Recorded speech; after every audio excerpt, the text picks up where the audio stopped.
आज मराठा उपसमितीची बैठक पार पडली। त्यानंतर उपसमितीचे अध्यक्ष विखे पाटलांनी जरांगेंच्या आंदोलनाबाबत भाष्य केलंय। सरकारने रेस्टॉरंट खाऊ गल्ली बंद करायला सांगितले नाहीत अशी स्पष्ट भूमिका ही विखे पाटलांनी मांडली आहे। या सगळ्या मुद्द्यावर चर्चा करण्यासाठी न्यायमूर्ती शिंदे साहेब, आमचे विभागीय आयुक्त कोकण आणि आमच्या विभागाचे सचिव, आमच्या समितीचे सदस्य सचिव हे त्यांच्या समेत चर्चा करण्यासाठी जाणार आहेत आणि चर्चा झाल्याच्या नंतर मग आणखीन काही मुद्दे उपस्थित होतील त्यावर पुन्हा आम्ही समिती चर्चा करू। चंद्रकांत दादा पाटील, मान्य आशिष शेलारजी, शिवेंद्रराजी आणि शंभूराजी ऑनलाईन होते, उदय सामंत होते।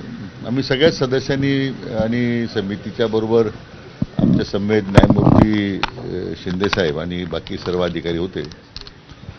सविस्तर चर्चा झाली सगळ्या मुद्द्यांवर आणि अतिशय एक सकारात्मक भूमिका आमची सर्वांची आहे आणि सरकारची सुद्धा या बाबतीमध्ये या प्रश्नाची सोडवणूक झाली पाहिजे हीच भूमिका आहे। मान्य जरांगे पाटलांनी आवाहन केले आंदोलक जे आलेले आहेत की शांततेचा मार्ग स्वीकारा, कुठं अतिरिक्तपणा करू नका।